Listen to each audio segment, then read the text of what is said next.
동해천 순례자의 교회 2025년 8월 24일 주일 예배입니다. 나의 잘잘못을 고백하고 용서를 빌면서 동시에 다른 이의 고백을 받아들이고 용서하는 고백과 용서의 기도를 드리겠습니다.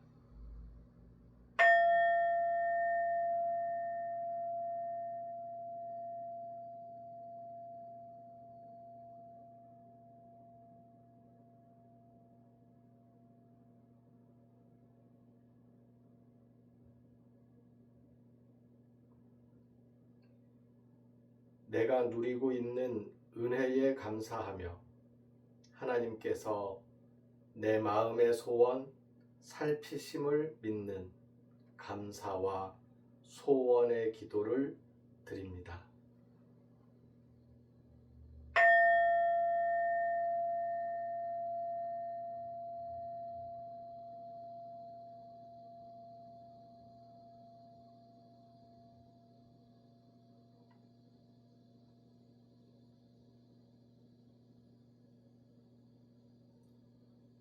예수님의 제자로 살아가면서 예수님의 뜻을 이루겠다는 다짐과 실천의 기도입니다.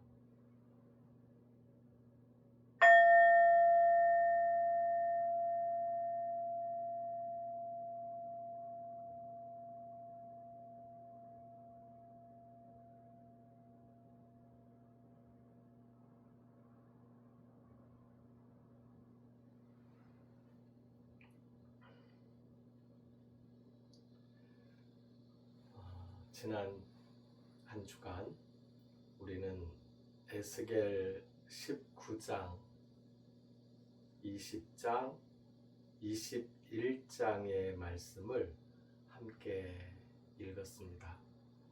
그 중에서 몇 구절을 오늘 다시 한번 읽어봅니다. 에스겔 19장에 있는 말씀입니다. 너는 애도의 노래를 불러라. 이스라엘의 군주들을 위해 말해주도록 해라. 너의 어머니는 무엇이었느냐? 암사자였다. 수사자들 사이에 웅크리고 있었다. 젊은 사자들 가운데서 새끼들을 길렀다. 너에게 피를 물려준 어머니는 물가에 심어놓은 포도나무 같았다. 많은 물 덕분에 열매가 많고 가지가 무성했다. 그러다가 그 나무가 노여움 때문에 뽑혀서 땅바닥에 내던져졌다. 불이 가지에서 나와서 그 나무의 새싹들과 많은 열매를 집어 삼켰다. 그 나무에서 튼튼한 가지, 곧 통치 지팡이가 없어졌다. 이것이 애도의 노래이고 계속해서 애도의 노래가 되었습니다. 20장에 있는 말씀입니다. 7째 해 5째 달 10째 날에 일어난 일입니다. 이스라엘의 원로 가운데 몇 사람이 여호와의 뜻을 물어보려고 와서 내 앞에 앉았습니다. 주 여호와께서 이렇게 말씀하셨습니다. 내 뜻을 물어보려고 너희가 왔느냐? 내가 살아있음을 걸고 분명히 말해둔다. 너희가 내 뜻을 묻는 것을 내가 허락하지 않겠다. 주 여호와의 말씀입니다. 그들의 조상들이 저지른 역겨운 짓들을 그들에게 알려주어라. 너희 조상들이 또다시 이렇게 나를 모독했다. 나에 대한 신의를 저버렸다. 내가 너희를 지팡이 밑으로 지나가게 하겠다. 그러고는 너희가 언약의 전통을 이어가도록 해주겠다. 나한테 대드는 사람들과 나와 관계를 끄는 사람들을 내가 너희 가운데서부터 걸러내겠다. 21장에 있는 말씀입니다. 이스라엘 땅을 향해서 말해라. 보라, 내가 너와 맞서겠다. 내가 나의 칼집에서 칼을 빼내겠다. 너한테서부터 의인도 악인도 베어버리겠다. 내가 너한테서부터 의인도 악인도 베어버릴 것이므로 나의 칼이 칼집에서 나와서 모든 생명체에게로 향할 것이다. 남에서 북까지 그럴 것이다. 그때 생명체마다 알게 될 것이다. 내가 여호와이고 내가 나의 칼을 칼집에서부터 뽑았다는 것을. 그리고 너 속된 사람, 악인, 이스라엘의 군주야. 너의 날이 왔구나. 마지막 형벌의 때에. 폐허, 폐허, 폐허. 내가 예루살렘을 그렇게 만들어 버리겠다.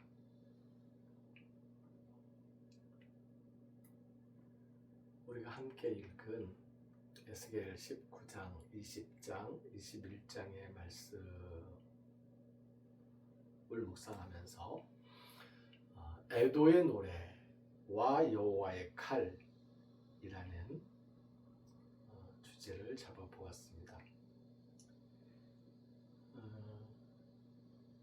에스겔이 통곡하는, 곡을 하는, 앓는 소리, 신음소리를 내는, 그냥 아이고 아이고 아이고 아이고 아이고 아이고 아이고 아이고 아이고 그냥 이 알아 죽는 소리를 내는 그 곡소리, 신음소리, 그 신음소리를 하나님께서는 에스겔에게 내도록 명하시고 그 신음소리를 통해서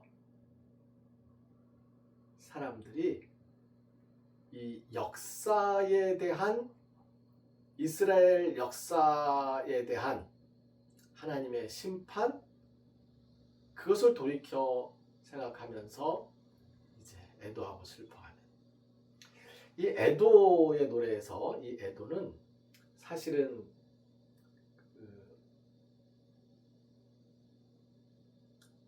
이스라엘의 군주에 대한 애도이지요. 유다의 군주에 대한 애도입니다. 새끼 사자가 태어나서 젊은 사자로 자랐는데, 이 군주에 대한 비유잖아요. 이 왕이, 통치자가 통치 지팡이를 들고 사람들을, 백성들을 통치할 때에 선정을 베풀고 하나님의 뜻을 이루어야 되는데 사람을 잡아먹는 거죠. 군주가 백성들을 잡아먹고 있는 거예요. 거기에 대한 징벌, 그 징벌에 대해서 애도의 노래를 부르고 있습니다. 포도나무가 심어져서 포도열매가 주렁주렁 열리고 포도나무가 점점 가지를 뻗쳐나가고 또 열매를 또 맺고, 이렇게 다윗 왕조를 사랑하셨는데, 근데 그 왕들이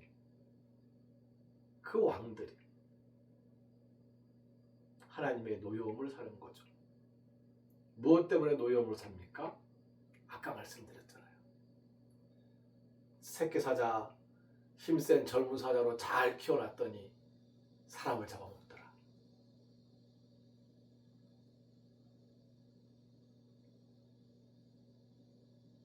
예언자의 신음소리가, 사람들의 곡소리가 애도의 노래가 되었습니다. 기껏 살려놓고 기껏 키워놓았더니 망할 짓만 일삼는 망나니 새끼가 되고 말았습니다.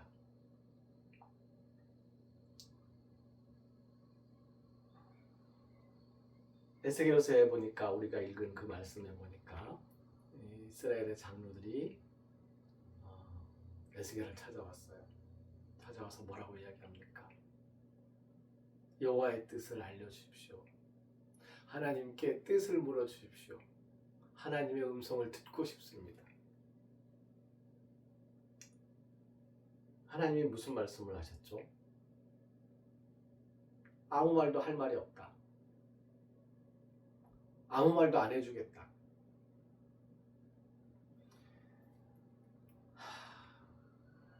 내 뜻을 물어보려고 너희가 왔느냐? 너희가 내 뜻을 묻는 것을 내가 허락하지 않겠다. 뜻을 물어본들 무슨 소용입니까? 하나님께서 물어보지 말라고 이야기하는데 왜 물어보지 말라고 이야기합니까? 말해주기 싫어서요? 아니요. 이미 다 말한 거예요. 이미 다 이야기했어요. 이미 다 알고 있는 이야기입니다. 새삼스러울 것이 없습니다. 왜 내가 이 지팡이 밑에서 고생하고 있는지, 이 막대기죠, 후려치는. 지금 징벌의 때에 징벌을 받으면서 고난 속에 있는 거죠. 그 고난 속에 있더라도 아직 늦지 않았습니다. 이미 다 알고 있는 이야기. 내 자신이 알고 있어요. 내가 왜 지금 이 고난에 처했는지, 내가 왜 일이 안 풀리는지, 내가 이렇게 정말 힘들어졌는지, 내가 얼마나 하나님의 뜻을 거역하고 불순종하고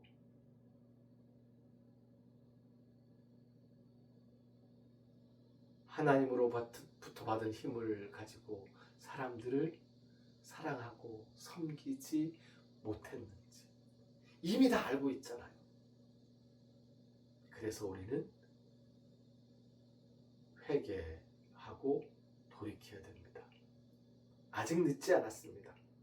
바로 지금이 더 늦기 전에 바로 그때입니다. 오늘 말씀 중에 일곱째 해 다섯째 달 열째 날에 일어난 일이라고 날짜를 기록해 놓고 있었는데요.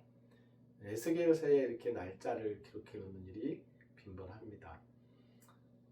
포로로 잡혀온 지 2차 포로로 잡혀온 지 에스겔이 포로로 잡혀온 지 일곱째 되는 해이고요. 에스겔서 1장에서 읽었던 30째 해는 에스겔의 나이라고 그렇게 생각해 볼 수 있습니다. 그래서 한번 에스겔서의 연도를 잠깐 확인해 보면 기원전 722년에 이스라엘, 북왕국 이스라엘이 멸망합니다. 아시리아에게 멸망한 겁니다. 그로부터 한 80년 이렇게 가까이 되면서 바벨론이 유다를 침공하고 다니엘을 포함해서 1차로 BC 605년에 포로로 잡혀가고, 그리고 얼마 후 597년 BC 597년에 에스겔을 포함해서 여호야긴 왕까지 이제 2차 포로로 잡혀갑니다. 그리고 한 5년이 지났어요. 포로로 잡혀간 지. 그때가 30째 해가 되는 BC 한 593년 정도로 보는데요. 591년으로 보기도 하고 약간 연도 차이가 있습니다. 이 30째 해가 에스겔 나이 30이 될 때입니다. 보통 나이 30이면 이제 직을 수행하는 때예요. 성서의 역사에 보면 예수님께서도 30이 되어서 이제 사역을 시작하셨고, 제사장의 아들들이 제사장으로 쭉 자라서 30이 되면, 그러면 이제 일을 시작합니다. 제사장 업무를 시작하는 거죠. 제사장으로서의. 에스겔의 나이가 30이 되었고요. 이제 제사장직을 수행할 때가 되었습니다. 근데 제사를 드릴 수가 없어요. 성전도 없고 포로로 잡혀왔고 하나님의 말씀이 내려와서 에스겔을 통해서 말씀을 전하는 예언자의 직으로서 에스겔은 자신의 제사장직을 수행하게 됩니다. 이 에스겔서에서 하나님께서 보여주는 말씀들을 계속 전하고 있는 그 일이 BC 571년까지 이어집니다. 그러니까 27년째 되는 포로로 잡혀간 지 27년째 되는 그때까지 에스겔이 예언을 계속한 것으로 에스겔서 전체를 읽다 보면 그렇게 우리가 이해할 수 있습니다. 고레스 칙령, 페르시아 왕 고레스가 칙령을 내서 유다 민족들이 귀환을 하고 성전에서 다시 제사를 드릴 수 있도록 되기까지, 그때가 이제 BC 538년이니까요. 2차 포로로 잡혀온 때로부터 그 기간을 50년 이렇게 해서 희년을 선포하고 희년을 기념하게 되었습니다.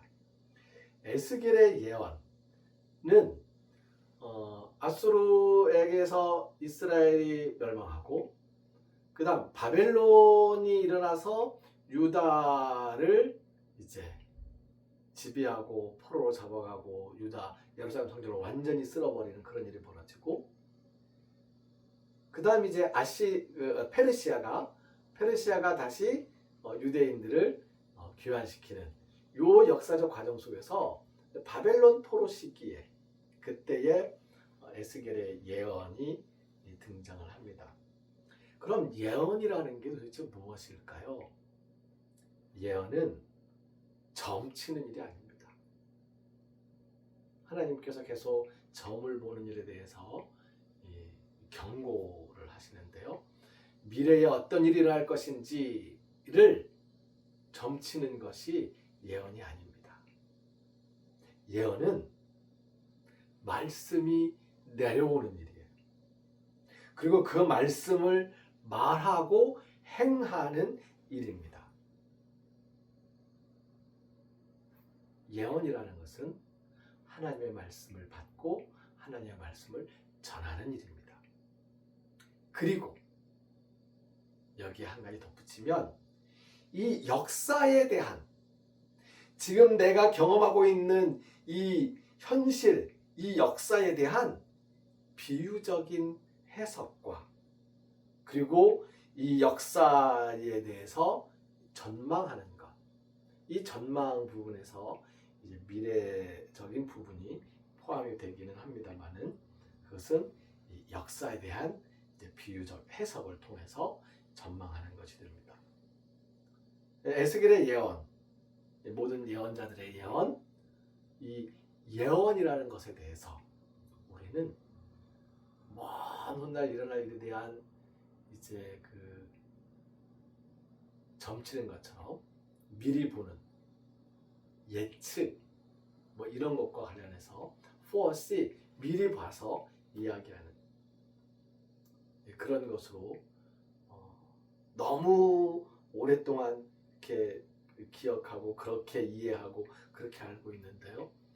거기에서 좀 더 많이 이제 벗어나서 말씀을 듣고 말씀을 전하고 그 말씀을 행하는 일, 역사에 대해서 해석하고 전망하는 일, 그것이 예언이라는 것을 생각하면서 에스겔서 지금 한 반쯤 읽었는데요.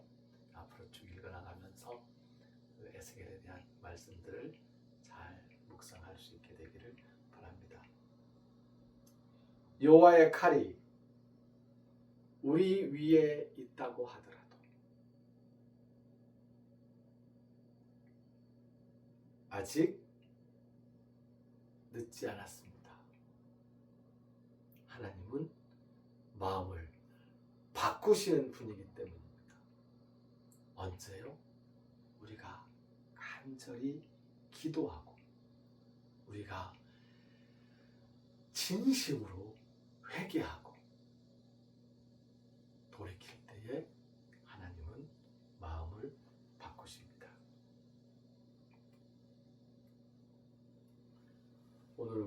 주시는 하나님의 은혜를 생각하면서 토나르토네몬 토네피우시온 도스 헤민 세메로 함께 찬송합니다.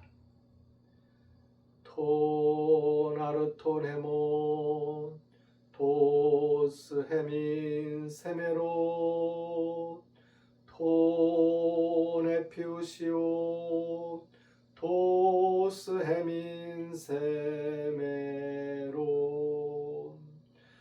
토나르토네몬 도스 헤민 세메로 토네피우시온 도스 헤민 세메로. 예수님께서 우리에게 가르쳐 주신 기도를 헬라어 성서 본문에 따라서 함께 기도합니다. 파테르 헤몬 호엔 토이스 오라노이스 하기아스테토 토노마수 엘세토 헤 바실레이아수 게네세토 토셀레마수 호세노라노 카이에피게스 토나르톤 헤몬 토네피우시온 토스 헤민 세메론 카야페스 헤민 타오펠레마타 헤몬 호스카이 헤메이스 아페카멘 토이스 오펠레타이스 헤몬 카이메이스 에넨케스 헤마스에이스 페이라스몬 알라 휘사이 아포투 포네루 오티스 웨스틴 헤바실레이아 카이에 드나미스 카이에 독사 에이스투스 아이오나스 아멘. 길을 걷는 순례자들의 발걸음과 순례자들을 섬기는 일꾼 순례자들의 손길 위에 하나님의 은혜에 감사하며 정성을 바치고 헌신하는 영혼들의 몸과 마음, 그 건강과 평화 위에 바로 지금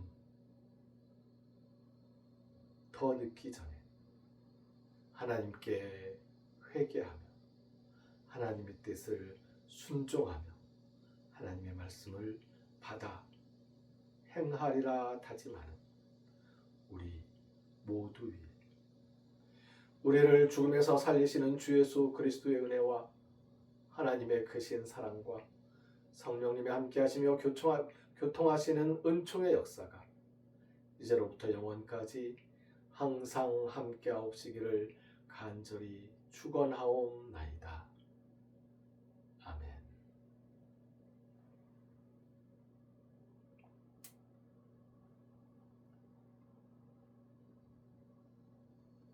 순례자의 교회들을 위해서 기도 부탁드립니다. 9월 20, 21일 순례자의 교회들을 탐방하면서 순례 예배를 드리려고 합니다. 토요일 아침 김포로 가서 주일 오후 2, 3시경에 군산공항이나 청주공항을 통해서 제주로 돌아올 예정입니다. 선교지의 선교사님들을 위해서 특히 숨어있는 선교사님들을 위해서 기도 부탁드립니다. 선교의 꿈을 주시는 하나님께 응답하기 위해 잘 준비할 수 있도록 또 기도 부탁드립니다. 우리의 일상생활이 부활 생명으로 다시 살아나는 생명의 기쁨이 넘칠 수 있도록 매일매일 묵상의 시간을 잊지 마시고 성경 말씀을 듣거나 읽거나 하는 시간을 챙겨주시기 바랍니다. 우리 교회에 들려서 함께 예배를 드린 적이 있었던 캘리포니아 주립대학교 세크라멘토의 아시안학과 교수님으로 계시는 권준희 선생님께서 쓴 보들랜드 드림즈라는 책이 있어요. 그 책을 한국어로 고미연 선생님이 번역을 해서 이주 경계 꿈이라는 제목으로 출판이 되었습니다. 서점에 이제 막 나오기 시작들 하고 있는데요. 한번 읽어보시면서 조선족 이주자들이 떠나고 머물렀던 그 교체하는 그 열망들에 대해서 한번 느끼면서 그 속에서 역사하신 하나님의 어떤 섭리나 역사에 대한